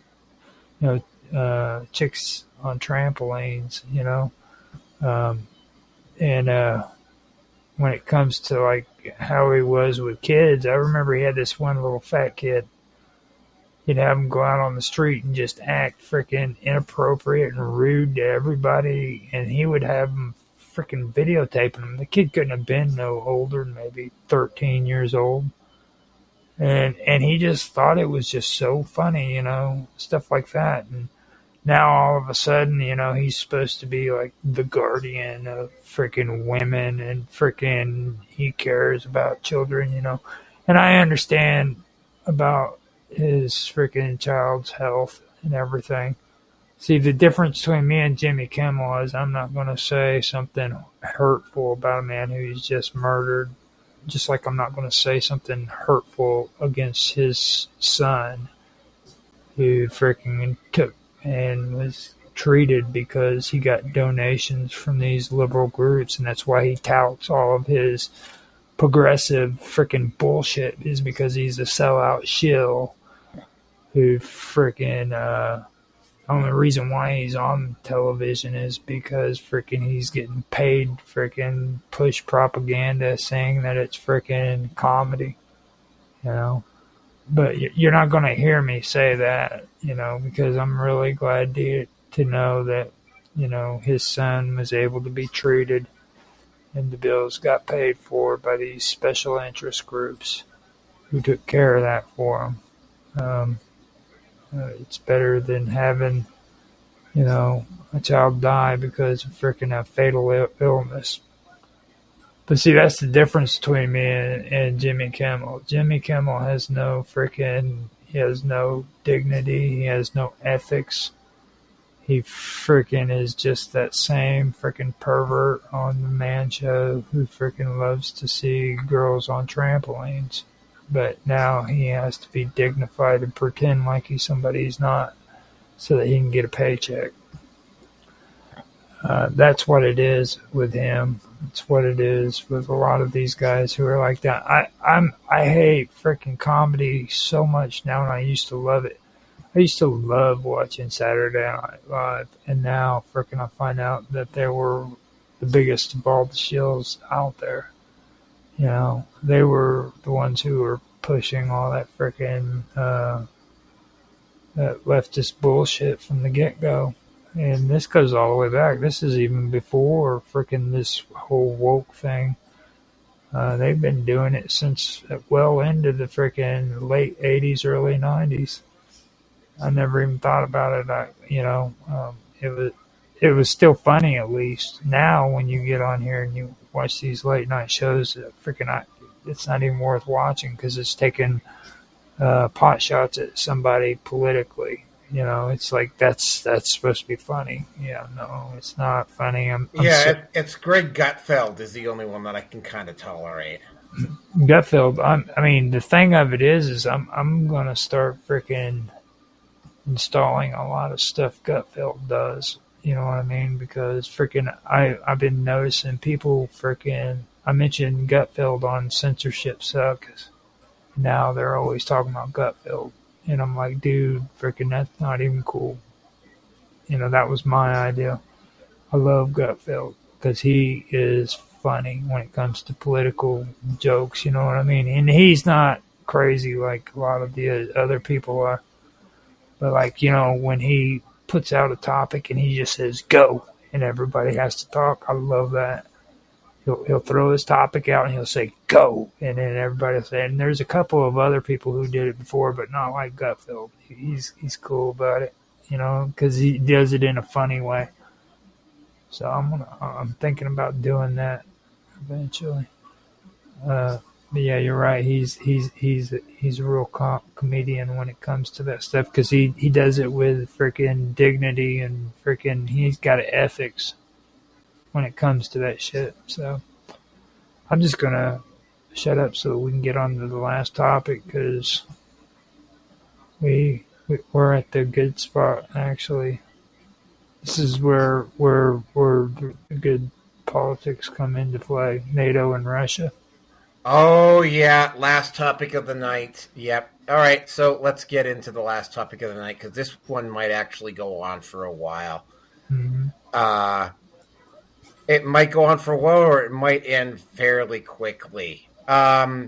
This is where you have to start looking at, and again, to quote Sam Tripoli, the ceremonial changing of the crime families. Trump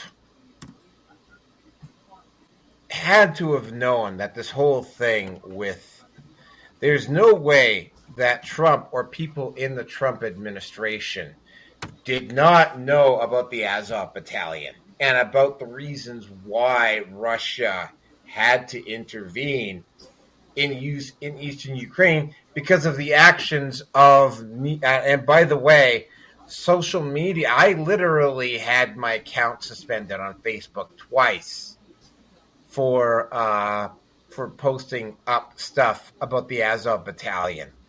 I had at one point, which is by the way why I no longer tied the two accounts together. I posted up something about the Azov Battalion on Instagram.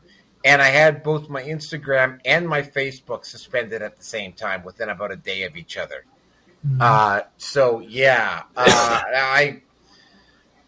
They knowingly overlooked stuff around the Azov Battalion, for instance. And the fact that Russia did have step in. Now, was Putin a saint? No.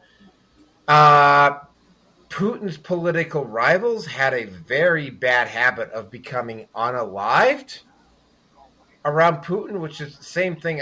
Kind of makes me wonder necessarily about how Netanyahu has also somehow managed to stay in power. Why there's never really been a strong political rival come up in Israel over Netanyahu. A lot of Putin's rivals have, including Perezhogin, whose aircraft suddenly exploded midair, and there is an actual video, and I actually have it on one of my old shows of the aircraft going down, and it looks. The first thing I did when I looked at that particular video was I was reminded very specifically about the attack on Okinawa and about the kamikaze pilots that were attacking the planes. And there was one particular scene in that footage, World War II footage, where you saw a kamikaze Zero getting shot down, and it's spinning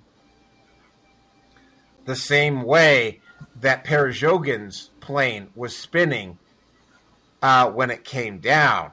And I can't help but think that there's a strange similarity between those two that almost suggests that the plane was shot down.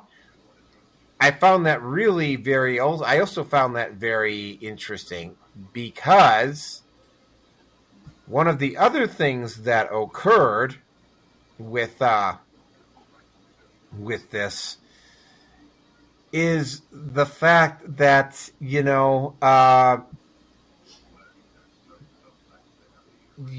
just, I mean, I know a little bit about Putin's past. Putin, at one point, was working for the KGB in East Germany, and he came up with a couple of ideas that were just absolutely twisted, like how to pass on poison sexually. And of course, the whole idea just got rejected because there's no way that you could do that and not kill both people. But I mean, he's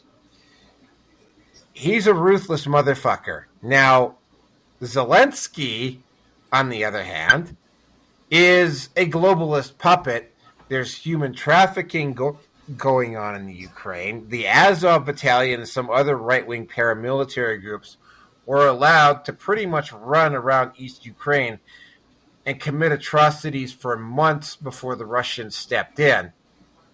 And I will give Zelensky and Putin credit. At least they ended the bullshit with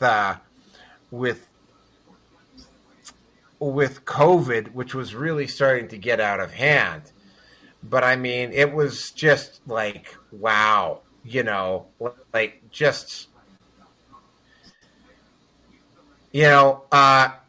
Trump had to have known that a lot of the stuff around the Russia-Ukraine situation was AstroTurf. Trump has not been able to end the situation.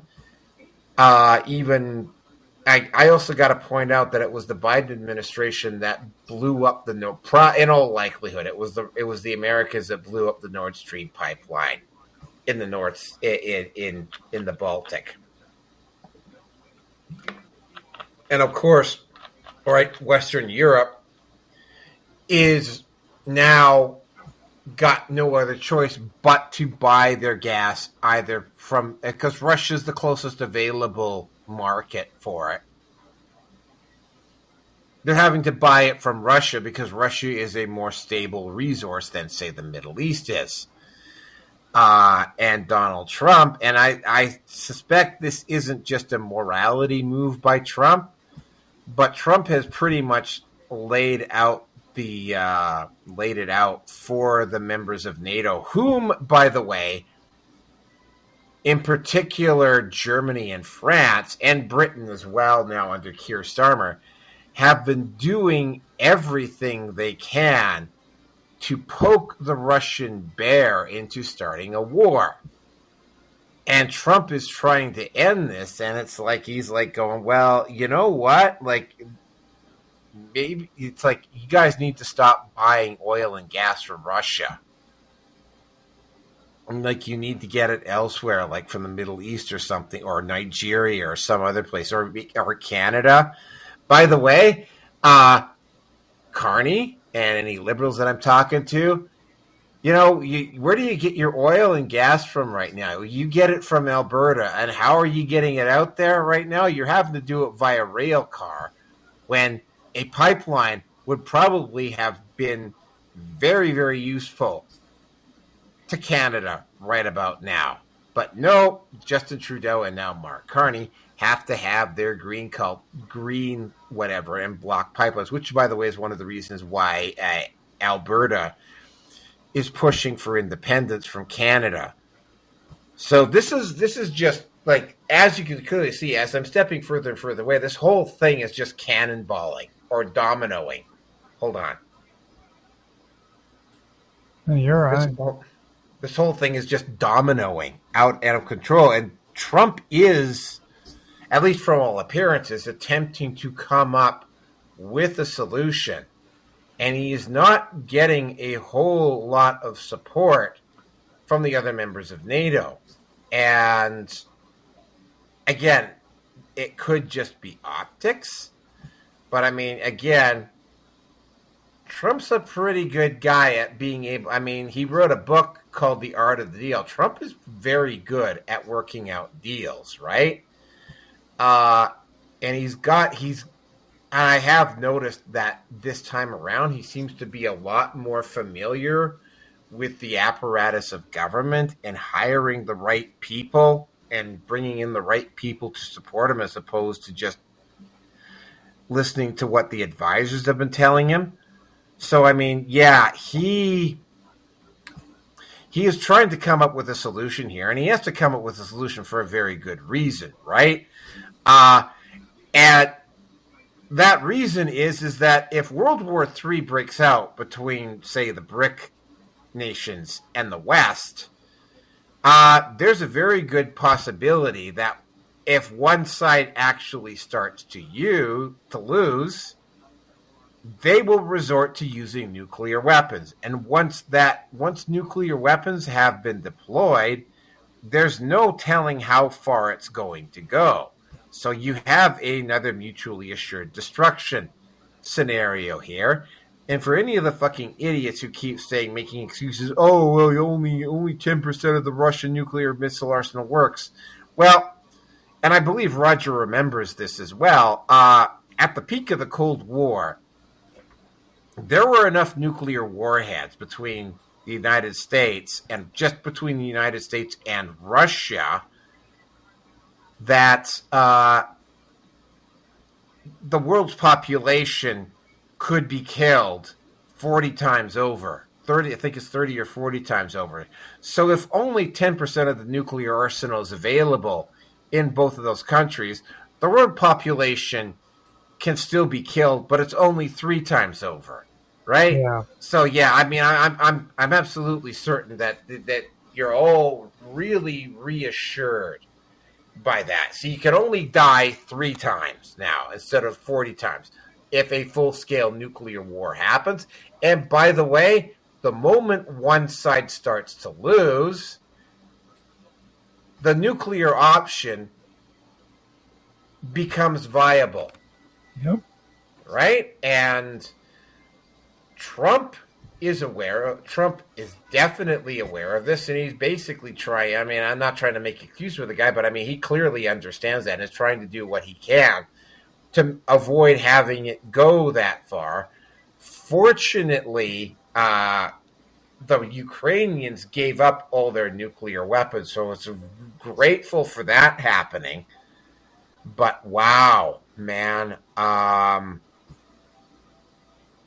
something's got to be done about the warmongers in Europe, because it's like, you know,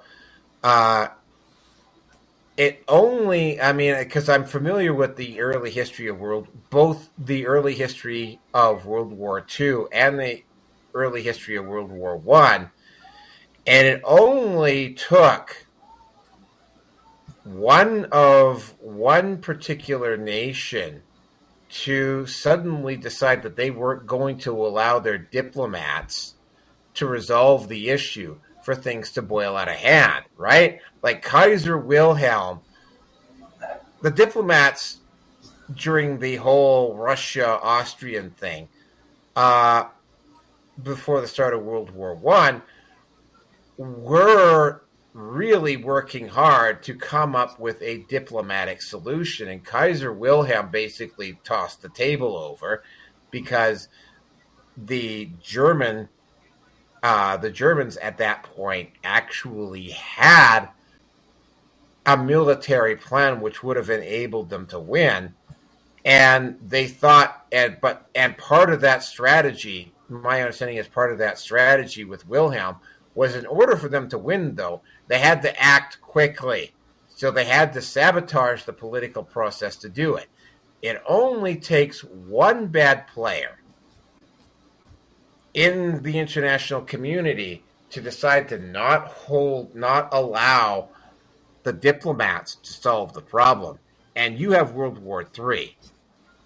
And, you know, once that genie is out of the bottle, there's no telling when it will be put back in, if it would ever be put back in.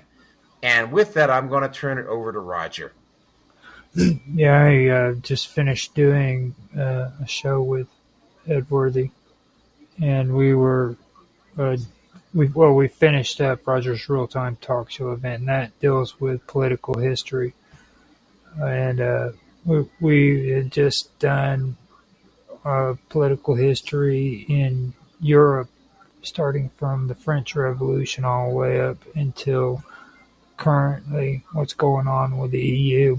And there's a whole lot of stuff in there, so we didn't cover all of it, but we covered a lot of the important things. And I think when it comes to the First and the Second World War, what people need to really look at is first, you need to look at revanchism and what that is. And like I'd always talked about the Weimar Republic and the French occupation of Germany during that period, because they were trying to force their labor into paying reparations. But it even goes farther back then that it goes to the Napoleonic Wars when Napoleon had occupied Berlin. That created what they called revanchism, where there was resentment between the two countries, and then that eventually escalated. Before the Weimar Republic, it was um, the Franco Austro War, where Germany had occupied territories that were formerly a part of France, and it was back and forth. But then while that was going on, nobody paid attention to freaking the Balkans. They didn't understand what was happening there. You had things like pan-Slavic belief systems, and then you had pan-Russianism, which was like a bigger form of pan-Slavics, where they vowed that Russia was the protector of all the Slavs. So what that did is that freaking created a nationalist movement, where Russia became the central and most important part of pan-Russianism. Now, when you take a look at Germany, okay, you take a look at Germany and you see what was going on in World War II, you've got to really be careful about that. And you got to ask yourself what was real and what was just propaganda. When you first start out with them, you want to look at Bismarck. Bismarck was the strategy behind the unification of Germany the first time. He strategically planned wars ahead of time so that he could unify Germany into one central country, because before that they were like a loosely confederation of states that made up Germany. But he was able to unify them, and he did that with planned freaking wars that he planned out ahead of time. After that, he turned around and he created this being a monarchy that was conservative. And back then, that meant they supported the monarchy, which was the king. This being that kind of a country, freaking, he was smart. He actually stopped socialist and anarchist movements from occurring in Germany by creating welfare programs funded by the government, and that was to ensure loyalty to their government from the citizens. And that would also freaking take the wind out of freaking the socialist cells. So in reality, freaking what you're getting from these welfare freaking programs is you're getting, or the government is actually ensuring your loyalty, because if you don't play the ball game with them, what ends up happening is you lose those benefits and those incentives. Okay. So you either play the game or you go without. You'd think that after World War II they would end that, but they didn't. What they ended up doing is they freaking started doing the same method when it came to rebuilding freaking Europe. They not only were they using freaking German Nazi prisoners for indentured servants, but they were also freaking telling people who were citizens within the European countries that if you want help from these governments, you're going to have to freaking go out and do labor for benefits. You know, and these people, all their stuff was just destroyed. They were living in crumbled freaking neighborhoods, everything, you know. It was either do freaking what these people said or freaking go without their family, starve and everything. And that's how Europe was rebuilt. You don't hear that in the history books.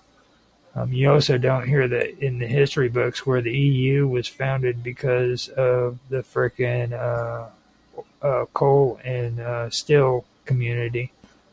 You know, these countries allowed freaking this a freaking supranational organization to freaking take absolute and complete control over two of the most major resources they had. Okay. This eventually grew into what's now called the European Union. Okay.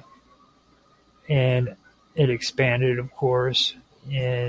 But out of it, you got to understand the European Union has 100 complete control of all the resources in Europe.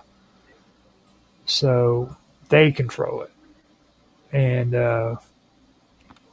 I think when it comes to the EU, what people need to worry about with them is the whole thing about Germany. Okay, now everybody's getting this all backwards. When they finally tore down the wall and they created the new unified Germany, people need to understand that Germany was their flagship. Okay. Germany was the culmination of all of this EU garbage just pushed into one freaking country. They freaking reformed Germany as a whole, and they trained it to be exactly what the EU wanted it to be. You know, that's why the capital of the EU is there in freaking Germany, even though they don't say it is. You know what I mean? But everybody knows that's where it is.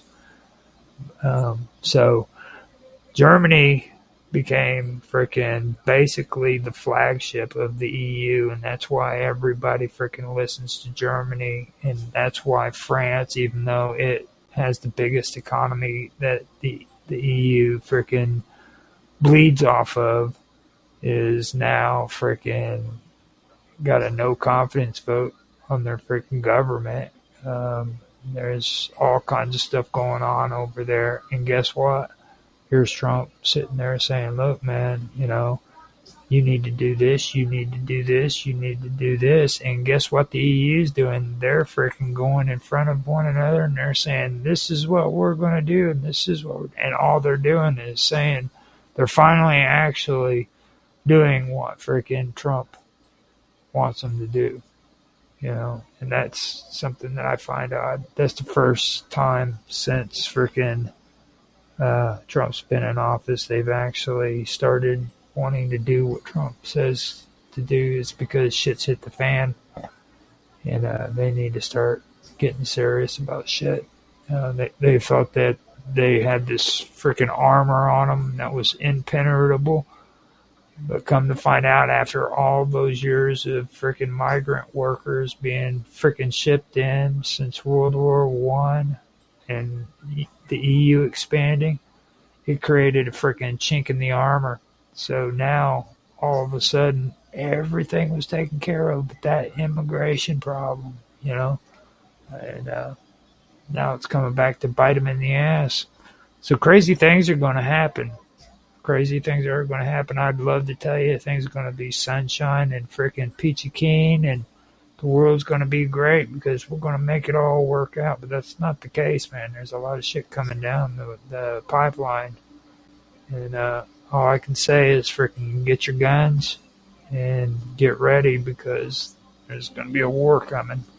It's just nobody's smart enough to figure it out. They're still playing the game. That's all I got.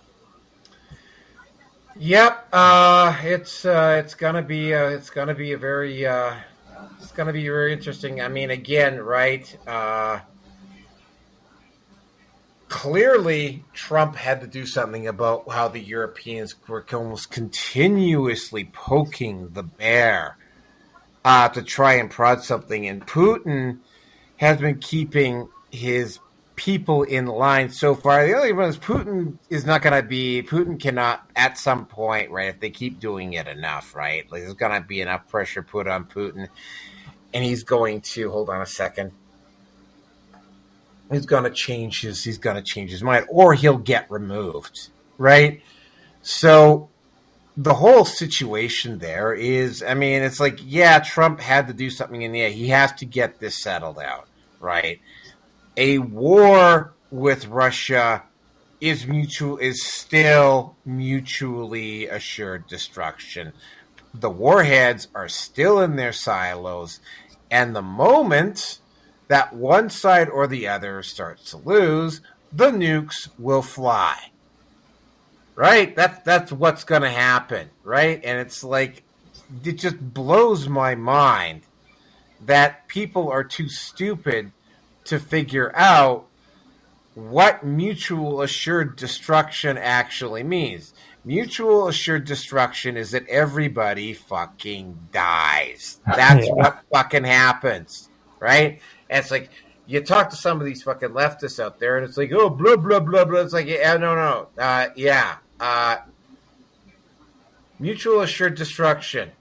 Everybody fucking dies, right? Like, there is no winners in a drawn-out conflict with Russia. Sorry, fuck your feelings. That's exactly what's going to happen. Yep. Trump very keen on a solution because, Trump is very much aware of mutually assured destruction. Apparently, there's some European leaders that are not. And it's like the lack of personal responsibility, which we're seeing all over Western Europe, by the way, in particular in Western Europe, is very disturbing because I don't necessarily think if something goes wrong, I don't think it's going to happen because of something that the U.S. or the Russians will do. It'll be one of the European nations that'll cause it. And while Trump has to basically hold a strong stance against Russia, the Russians are not the innocent party that they're made out to be, although in this particular case they had to respond because of the way the Ukrainian government was allowing groups like the Azov Battalion to go around and commit atrocities in the eastern part of the Ukraine. You know what? Neither side is completely blameless on this, although if I had to pick between Putin and Zelensky, I would go with Putin, although, again, probably not by much. But again, right, Trump is, and I keep saying it, Trump is very, very keen on not starting World War III, right? You don't have to be a goddamn effing rocket scientist to figure that out. So anyway, with that, short show tonight, probably because I didn't upload any complimentary videos to run with it. We are officially done tonight. I hope you enjoyed. Just to let you know, though, you did an excellent job tonight. This was actually, for a short show, the topics were great. Yep. I might end up, I've got a whole truckload of memes. I'm going to try to do a Naroki 5 live stream. Probably, if I don't really, it depends on my schedule, right? Because I'm going to eat and I'm going to bed as soon as this show's over. Yeah. Because it's been I'm not going to go into, it's been a rather long and stressful last few days for me. And I actually, literally, as I'm talking, I have to actually step outside and go check my vehicle to make sure that the tire hasn't gone flat, because I have to take it in to get the tire fixed on the car on Monday, or I have to go and reinflate it again to make sure it doesn't go flat. But it's it's been another rather stressful day today. And I'm ready to pack it in, but I'm not quite done. Got one thing to check out outside, and then I got to go have some dinner, but that's about it. So I hope you enjoyed the show tonight. Be back as early as tomorrow to do 261 and get myself caught up. And unless Roger has any more closing comments, I'm going to call it a night. I'm good to go, man. I hope you have a good night's sleep, and I will talk to you later, bud. All right, that's it for tonight. Thank you very much. I will see you potentially as early as tomorrow. Talk to you later. Talk to you later, too.